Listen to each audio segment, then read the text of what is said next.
السلام عليكم ورحمة الله وبركاته.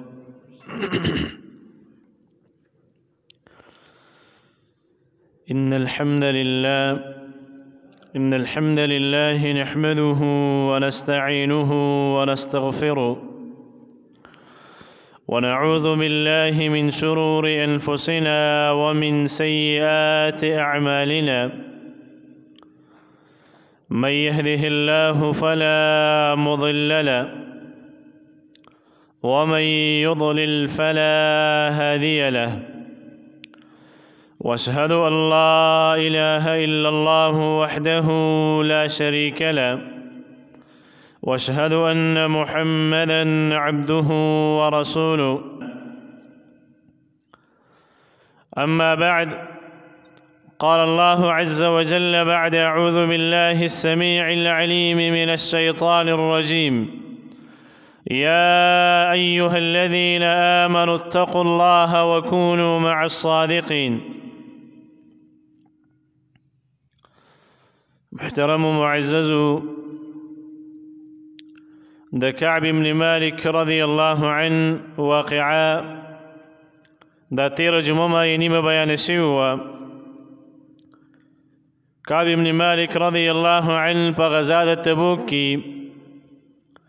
د رسول الله صلی الله علیه وسلم نه وروسته پاتې شوی او په غزا کې شرکت نه وکړی. دې پورې دا واقعه مونږ بیان کړې وه چې کعب بن مالک رضی الله عنه د رسول الله صلی الله علیه وسلم خواله راغی. رسول الله صلی الله علیه وسلم ته وفرمایل: یا رسول الله، مال داسې چالاکي راکړی شوې ده چې زه په هغه چالاکۍ باندې او په هغه فصاحت د کلام باندې تا ته عذر پیش کولی شم، دروغ درته ویلی شم، خو دروغ نه ویم. وجه دا ده که تا ته دروغ وویم نو ته خو به زمانه راضي شي، خو رب العالمین به زمانه خفه شي، هغه به زمانه نارضا شي. او که تا ته دروغ وویم نو ته به زمانه لږ ټیم دپاره خفه شي، په ما باندې به غصه شي، او بیا به انشاءالله تعالی الله رب العالمین ما له توفیق راکړي، زه به توبه وباسم، ته به زمانه راضي شي. دې پورې دا خبره بیانه شوې وه. بیا کعب بن مالک رضی الله عنه مخکې رسول الله صلی الله علیه وسلم ته وفرمایل: لا والله ما كان لي من عذر، هیڅ کله داسې نه ده یا رسول الله زما دپاره هیڅ عذر نه و. والله ما كنت قط اقوى ولا ايسر مني حين تخلفت عنك. کم ټیم کې چې ستا نه وروسته پاتې کېدلم په هغه ټیم کې زما سره مالم ډېر زیات و، طاقت والا وم، قوت هم را سره و، خو بس وروسته نه پاتې شوی یم، هیڅ عذر مې نه و. فقال رسول الله صلى الله عليه وسلم: أما هذا فقد صدق فقم حتى يقضي الله فيك. نبی صلی الله علیه وسلم صحابه کرامو ته وی هر چې دا سړی دی کعب بن مالک رضی الله عنه دی فقد صدق، دی رښتیا وویل. او بیا یې ورته وفرمایل: فقم حتى يقضي الله فيك، زما د خوا نه پاسه لاړ شه، الله رب العالمین به ستا په باره کې حکم نازل کړي، الله به ستا فیصله وکړي. کعب بن مالک رضی الله عنه فرمایي: فقمت، زه پاڅېدلم، وسار رجال من بني سلمه، د بني سلمه قبیلې څخه خلک هغه هم په ما پسې وروسته راغلل او ما پسې را روان شو. فتبعوني، زما تابعداري کوله، ما پسې راپسې وو، شاته راپسې را روانو. فقالوا لي والله، ما ته دا خبره وکړله د بنو سلمه قبیلې د خلکو چې زمونږ دي د الله په ذات باندې قسمي: ما علمناک كنت اذنبت ذنبا قبل هذا، مونږ ته پته نشته دی چې تا مخکې دې نه څه ګناه کړې وي، ته خو ډېر پاک سړی، هېڅ ګناه دې هم نه ده کړې. ولقد عجزت الا تكون اعتذرت الى رسول الله صلى الله عليه وسلم بما اعتذر اليه المتخلفون. آیا ته عجز شوې، کمزورې شوې د دې نه چې ته عذر پیش کړې رسول الله صلی الله علیه وسلم ته، لکه څرنګه عذر چې د نورو خلکو پیش کړ، تا هم داسې عذر پیش کړی وی، رسول الله ته به دې ویلی وی چې زما داسې عذر و، د هغې د وجې پاتې شوی و، ما تا خو مخکې څه ګناه نه ده کړې، اوس به دې دا دروغ ویلی وی، بس خبره خلاصه وه. زمونږ خلک هم وایي که نه مړه معمولي غوندې دروغ دي ستا دپاره به ویې مزه په دې باندې څه دنیا خو نه ورانېږي. کله ناکله د مولا نه هم پکې لا تپوس وکړي قاري صاحب دي چې لږ غوندې دروغ چې سړی وایي نو دې کې به صحیح خامخا پکې څه شته لږ دروغ به هم نه وي نو دیم دی بنو سلمه قبیلې د خلکو کعب بن مالک رضی الله عنه ته ووایي چې لږ غوندې دروغ به دې ویلی وي تا خو بله څه ګناه نه ده کړې او بیا یې ورته وفرمایل قد کان کافیک ذنبک استغفار رسول الله صلی الله علیه وسلم لکه او ستا دپاره به کافي شوی وي د رسول الله استغفار دروغ به دې ویلی پیغمبر به ستا دپاره استغفار غوښتلی وي او هغه استغفار به ستا دپاره کافي شوی وي دا خبره راته کوله فوالله زما د الله په ذات باندې قسمي ما زالوا يؤنبوني حتى اردت ان ارجع ودي زه بار بار ملامته کولم او ماته دا خبرې کولې وای ما اراده وکړه چې واپس شمه د رسول الله صلی الله علیه وسلم قال فاكذب نفسي او د خپل ځان لپاره دروغ ویم دروغ عذر دوباره پیش کما وای دا اراده مې په زړه کې راغله خو دا غین وروسته ثم قلت لهم اراده مې په دې زړه کې پیدا شوله خو دې خلکو ته مې وویل چې هل لقي هذا معي احد آیا زما سره نور څوک ملګري شته چې هغې هم داسې رښتیا ویلي او رسول الله صلی الله علیه وسلم ته عذر نه وي پیش کړی او صفا خبرې یې ورته کړې وي نو قالو نعم و دې خلکو ما ته وایي چې او شته دی یو دوه کسان دي رجلانې دوه کسان دي چې هغې هم ستا په شان خبره کړې ده رښتیا یې رسول الله صلی الله علیه وسلم ته ویلي دي عذر یې نه دی پیش کړی قال مثل ما قلت اغیم ستا بشان خبره کړی ده نو فقیل لهما مثل ما قیل لك اغیتم دسی خبره ویلې شوي لکه څنګه چې تا ته ویلې شوي ده رسول الله ورته ویل لاړ شئ ستاسو مبارک به الله حکم نازل کړي فیصله به نازله کړي داسې خبره اغیتم ویلې شوي ده فقلت من هما کعب بن مالک فرمایي ما ورته ویل چې دا دوه کسان څوک دي د هغې په باره کې ماله خبر راکئ وقالوا دي خلکو ما ته وویل چې یو مرارة بن ربیع العمري او بل هلال بن امیه الواقفي رضی الله عنهما دي دا دوه کسان دي هغې هم ستا په شان رښتیا ویلي دي او رسول الله صلی الله علیه وسلم ته څه عذر نه دی پیش کړی كعب بن مالك رضي الله عنه فرمای فذكروا لي رجلين صالحين قد شهدا بدرا ودیو ماته د دوه کسانو تذکره وکړه داسې دوه کسان چې هغه نیکانو صالحانو او په جنگ بدر کې شرکت کړی نو ما ورته وویل چې فیهما اسوة زما دپاره په دې کې بس نمونه ده چې هغې زما په شان خبره کړې ده بس هغه زما دپاره کافي دي زه هم د هغې په لاره باندې روان یم د خپلې خبرې نه شاته نه شوم او رسول الله ته مې څه عذرونه پیش نه کړل فمضیت حین ذکروهما لي ویسته روان شوم چې کله دیو ماته د دغه دوه کسانو تذکره وکړله ونهى رسول الله صلى الله عليه وسلم المسلمين عن كلامنا أيها الثلاثة من بين من تخلف عنه ورسول الله صلی الله علیه وسلم مونږ د دریو کسانو نه چې مونږ د غزا نه وروسته پاتې شوي وی خلک یې منع کړل چې تاسو به د کعب بن مالک د مراره بن ربیع او دغه شان د هلال بن امیه رضی الله عنهم سره خبرې نه کوئ وی صحابه یې منع کړل فاجتنبنا الناس وتغیروا لنا دا خلکو زمونږ نه خپل ځان به بچ ساتلو او خپل ځان یې بلکل ناشنا کو وی داسې واله که دا خلک چې مونږ نه پیژني بیا کعب بن مالک رضی الله عنه فرمای حتى تنكرت في نفسي الارض فما هي التي اعرف وتردی پورې چې هغه ځمکه ماته داسې ناشنا ښکاره کېدله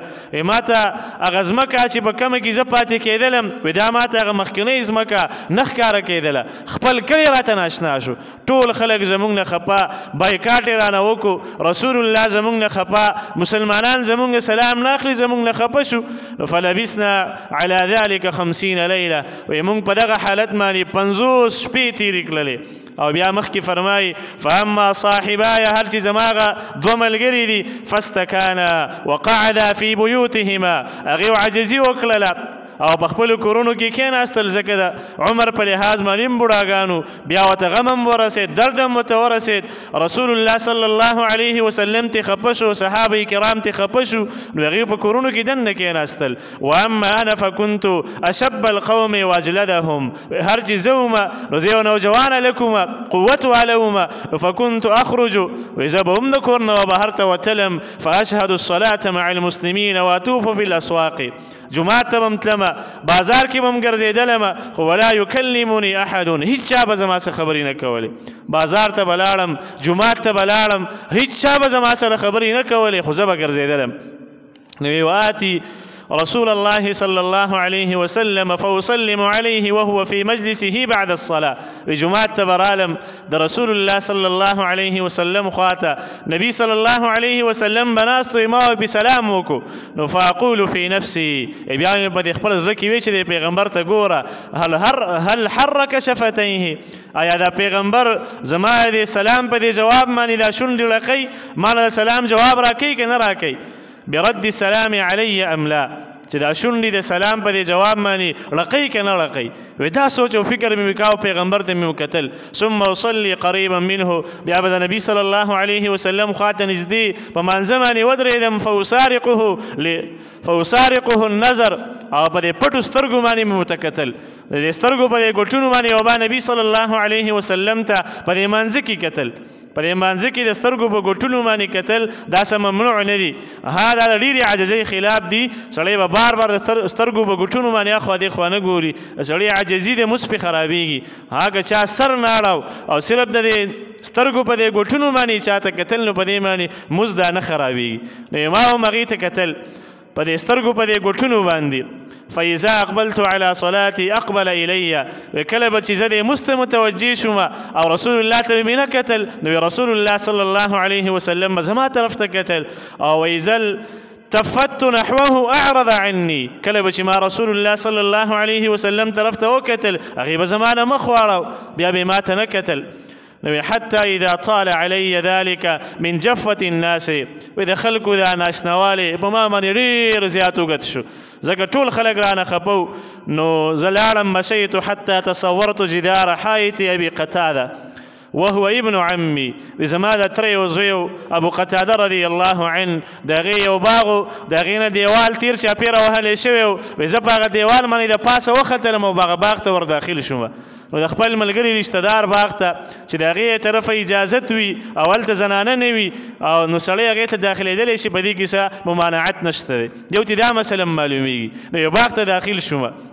فسلمت عليه خپل په دې تره زوی باندې مې سلام واچو په ابو قتاده رضی الله عنه باندې فوالله ما رد علي السلام وزما اذا الله بزاد من قسمي وزما دې تر زوی ابو قتاده رضی الله عنه ما ته سلام واپس نکو ما له جواب را نکو فقلت يا ابا قتاده وما وتوي چې ابو قتاده انشدك بالله هل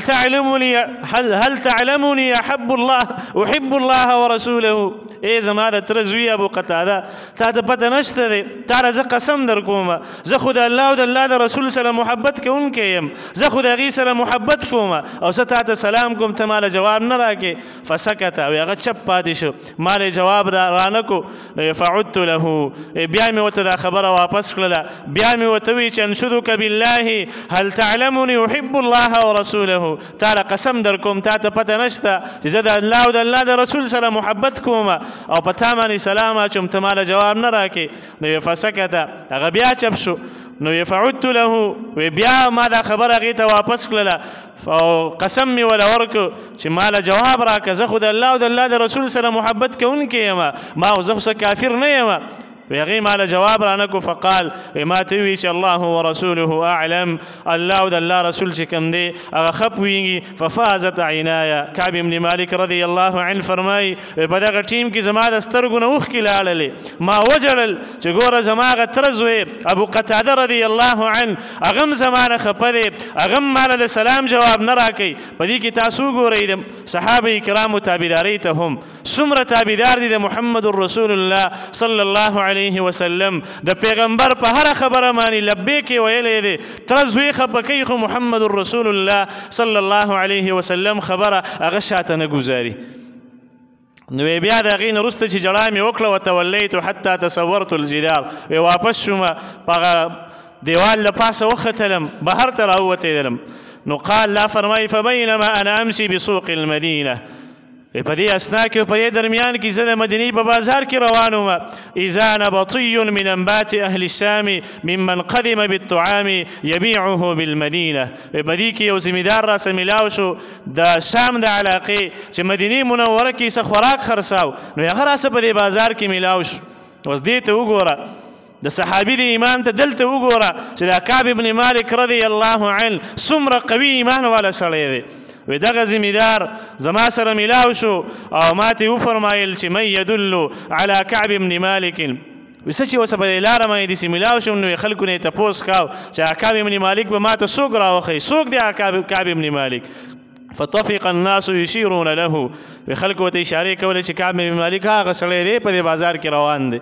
حتی اذا جاني تر دې پورې چې هغه سړی زما خواله راغی د شام هغه ذمہدار او هغه دکاندار چې هغه خپل سامان خرڅه او تاجر وي زما خواله راغی دفع الی کتابا من ملک غسان فاذا فيه مال یو خط راکو چې هغه د غسان د باچا د طرف راغلی دی د غسان باچا ولا خط ورکړی چې دا خط به ویسي او کعب بن مالک رضی الله عنه بورک كعب بن مالك رضي الله عنه فرمای فإذا فيه أما بعد ما چې دا خط کلاوکو نو پای کې دا خبره لیکلی شوی و چې أما بعد ورسته دا بسم الله نه ورسته دا تمهیدنا دا خبره بګی لیکلی شوی و فإنه قد بلغني أن صاحبك قد جفاك مونږ ته دا خبره را رسیدلې ده چې ستا ملګري ستا سره بے وفائی کړی دا ته پریخې دا محمد رسول الله صلی الله علیه وسلم یادی دغه ستا ملګری ته پریخې ستاسې بے وفائی کړی دا ولم يجعلك الله بدار هوان ولا مزيعه او الله رب العالمین چې کوم دی ته دې سي بیکار نه پیدا کړی د ذلت د پاره نه پیدا کړی ستا خو ډېر غټ مقام دی ستا خو ډېره غټه مرتبه ده دغلته مه پاتې کېږه دغه ځای ستا دپاره د ذلت دی ستا د ځای کېدو ځای دی دغلته مه پاتې کېږه فالحق بنا نواسیکا زمونږ سره پیوسته شه مونږ به تاله ډېر عزت درکو قدر به درکو مرتبه به درکو تاله به غټه عهده درکو وی دا خبره پکې لیکلی شوې وه فقلتو لما قرأتها وی کله چې ما دا خط ولوستو نو دا خبره مې په ذهن کې راغلله چې دا ګورې د الله رب العالمین د طرفه یو بل امتحان دی وهذا ایضا من البلاء دا خو رامنې الله بل امتحان وکړو اوس راته بادشاه خط را لېږلی دی د غسان بادشاه دی چوت سړی دی او اوس ما په دې باندې دوکه کوي د اسلام نه مې اړی د ایمان نه مې اړی دا رامنې بل امتحان راغی فتیممتو بها التنور وی ما قص وکړو وی دا خط مې راواغېستو تنور ته مې ګزار کړو خط مې وسېزلو سبحان الله صحابي ایمان ته وګوره زمونږ او ستاسو په دې زمانه کې چې یو سړی د مولا نه خفه شي او د دغه مولا یو مخالف ولا دا دعوت ورکړي چې زما خواله راشه زه به دله عهده درکم زه به دله مقام درکمه والله العظیم که زه ورته د دین پروا وکړو خو د صحابي ایمان ډېر قوي و هغې د دین غم ورسره و د رسول الله صلی الله علیه وسلم د مرګستیا غم ورسره و وی دا زما دپاره امتحان دی د غسان باچا دعوت نشم قبلولی دا ختم د ځان سره کېنښودو وی شاید چې شیطان راته وسوسه واچوي او په آینده زمانه کې چېرته د دې خبره ومنمه خط ورته گزار کو تنور ته گزار کو فسجرت بها حتى اذا مزت 40 ليله من ال50 خط می وسېزلو بس سلوي خرج تیری شوي دغه 50 ورځونه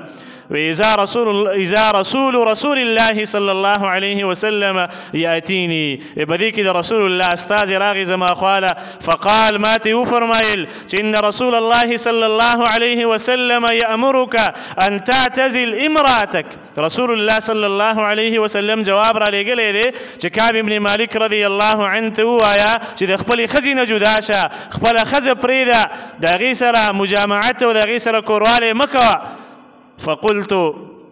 نو یماغه د نبی صلی الله علیه وسلم استاذ ته ووی اطلقها ام ماذا افعل طلاق ولا ورکم کنه بل څه کار ورسره وکم نبی صلی الله علیه وسلم غرض څه دی قالو هغه استاذ راته وی چې لا طلاق خو مه ورکوه خو بل اعتزلها ولا تقربها د دې ښځې نه ځان جدا کړه نږدې کېږه ورسره مه کوروالی او جما ورسره مه کوه وارسل الى صاحبي مثل ما ذلك وزما چې کوم هغه دوه ملګري وو مراره بن ربيع او هلال بن امیه رضی الله عنه وهغې ته هم دقه شان جواب ولېږلی شو چې تاسو د خپلو ښځو نه جدا شئ او د خپلو ښځو سره کوروالی دا مه کوئ د هغې نه وروسته فقلت لامرأتي ما خپلې ښځې ته وویې چې الحقي باهلك فتكوني عندهم حتى يقضي الله في هذا الامر لاړ شه د پلار کره به دې چې کله الله رب العالمین زما فیصله راولېږله نو بیا به زما دې کور ته راشي د رسول الله صلی الله علیه وسلم د طرفه امر دی دا د دې صحابي دویمه تابعداري دا ډېر ګران کار دی چې خلک دنه خفه شوي او بیا هغه سړی چې ستا سره خبرې هم نه کوي ستا د سلام جواب هم واپس تاله نه درکوي او هغه تا ته وایي چې د ښځې نه جدا شه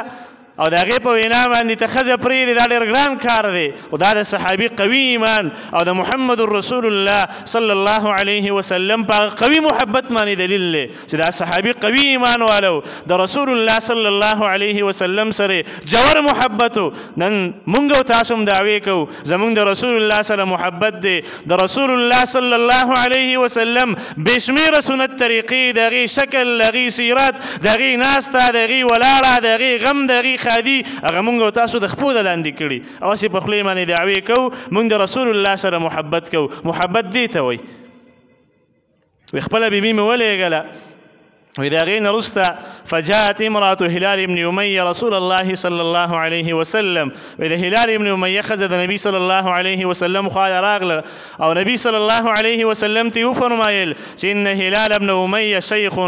ضایع هلال بن امیه یو بوډا سړی دی لیس له خادم د هغې دپاره خادم نشته دی خپله د خپل ځان خدمت نشي کولی نو فهل تکره ان اخدمه اې د الله پیغمبره ته دا خبره بده ګڼې چې زه د خپل خاوند د هلال ابن امیه رضی الله عنه خدمت وکړم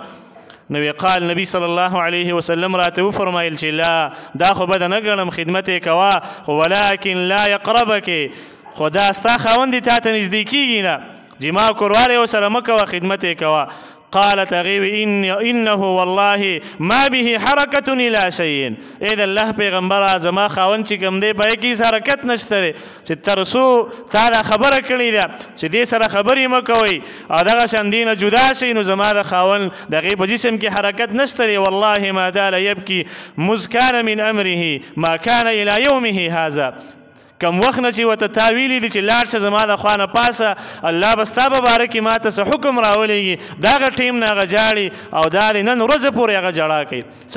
یو څلوېښت ورځې دې صحابي هلال ابن امیه رضی الله عنه ژړا کړې وه په دې وجه باندې چې رسول الله صلی الله علیه وسلم ته خفه شوی دی د رسول الله نافرماني یې کړې ده مونږ او تاسو هم د رسول الله نافرمانیانې کوو ډېرې نافرمانیانې چېرته مونږ دا سوچ او فکر کړی دی چې مونږ د خپل رسول محمد رسول الله صلی الله علیه وسلم نافرمانی کړې ده راشه الله ته وجاړه فریاد ورته وکړه د الله نه استغفار وغواړه نه محترمو د هغې وجه دا ده زمونږ او ستاسو ایمانونه کمزوري دي او زمونږ او ستاسو په زړه کې د محمد رسول الله محبت او تابعداري هغه کمه ده دا خو صحابه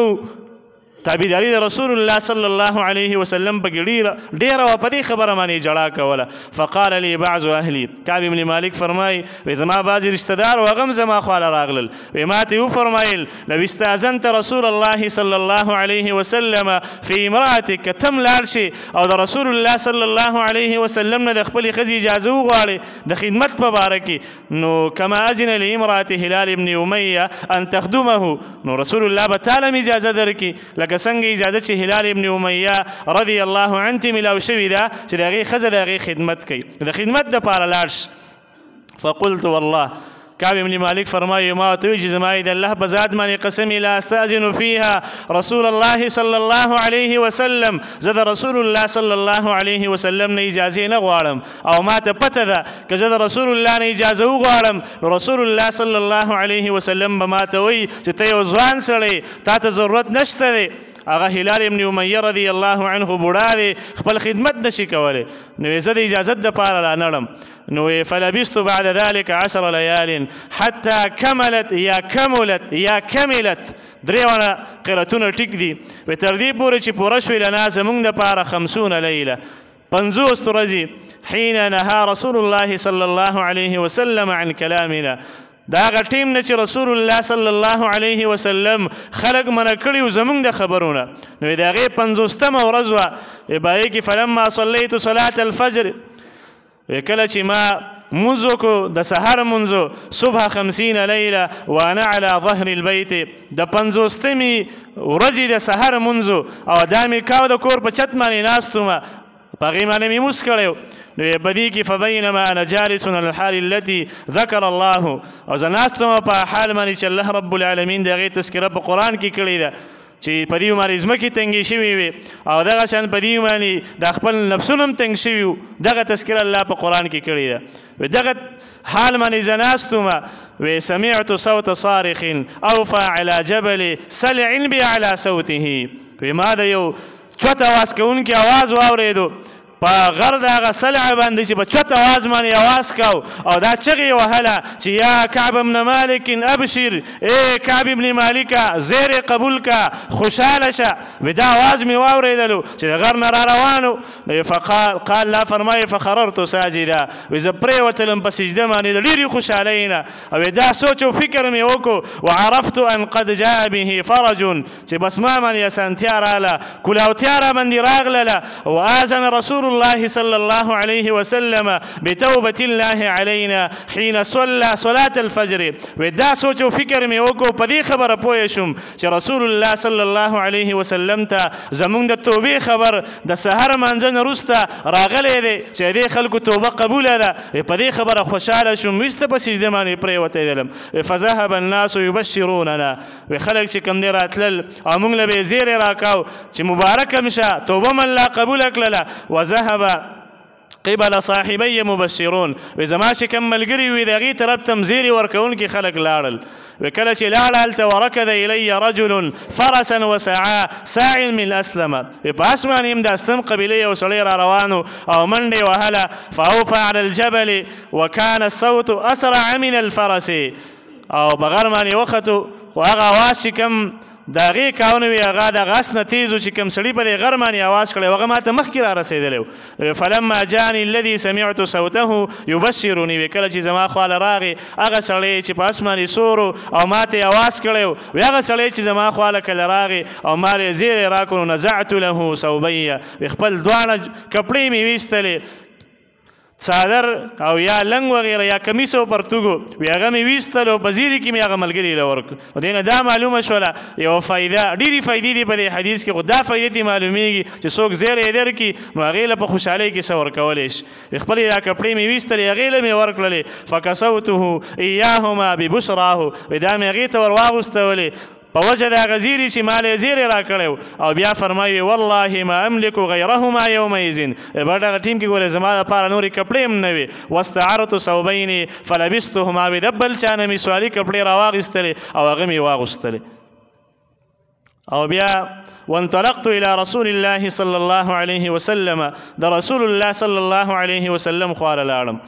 ان شاء الله تعالی نور واقع بیا بیان کو چې مخکې د نبی صلی الله علیه وسلم خواله لاړو بیا یې څه وکړل رسول الله صلی الله علیه وسلم وتسوي او الله رب العالمین د دې صحابو په باره کې څه وینا کړې ده او د هغه چا په باره کې څه وینا کړې ده چې چا دروغ ویلي او دروغ عذرونه یې پیش کړي هغه به ان شاء الله تعالی بیا بیان کو الله رب العالمین دی مونږ او تاسو لم توفیق راکړي چې زمونږ او تاسو ایمانونه او زمونږ او تاسو اطاعت د محمد رسول الله صلی الله علیه وسلم سره د صحابو په شان جوړ شي نو دا قرآن کې الله ویلیم دی فإن آمنوا بمثل ما آمنتم به فقد اهتدوا که د صحابو په شان ایمان هم راوړ او د هغې په شان تابعداري هم د رسول الله وکړه هدایت به بیا مومئ تاسو به صحیح هدایت موندونکي په صحیح لاره باندې به او هسې که د ایمان دعوی کوئ او عمل د پکې نه وي د رسول الله صلی الله علیه وسلم صحیح تابعداري د پکې نه وي نو دغه عمل الله رب العالمین ته بیا قابل قبول نه دی او داسې بیا هغه تشه دعوه ده چې موږ په دې خوله باندې کوو چې موږ د رسول الله صلی الله علیه وسلم سره محبت کوو هغې له بیا څه اعتبار نه وي الله یې د پوهې او د عمل کولو توفیق راکړي وقولوا قولي هذا استغفر الله لي ولكم ولسائر المسلمين